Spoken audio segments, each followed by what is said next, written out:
Now, I want you to think about this. H1N1 came out 10 years ago. President Obama said 60 million people were going to die in the United States, 20% of the population.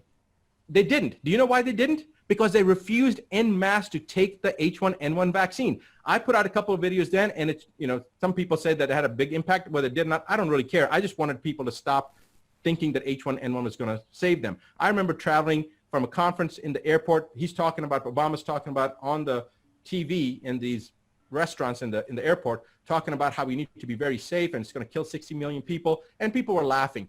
Washington State, New York State, they had nursing associations that were ready to go all the way to the Supreme Court if necessary to protest the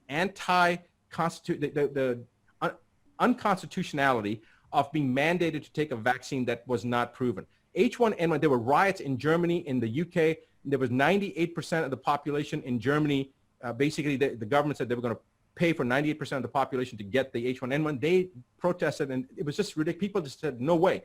The reason we didn't have people that died from the H1N1 like Obama predicted was because people en masse refused the vaccine. Wow. So the vaccine would have killed them. Let me give you this fact.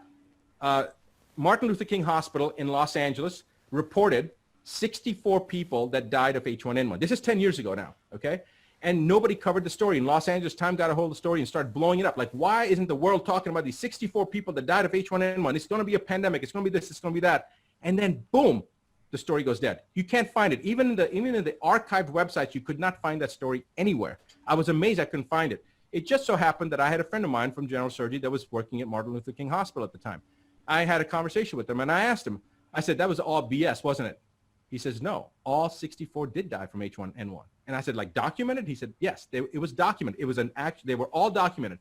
So I'm thinking this is really big. Why didn't the world talk about it? And then he dropped the bombshell on me.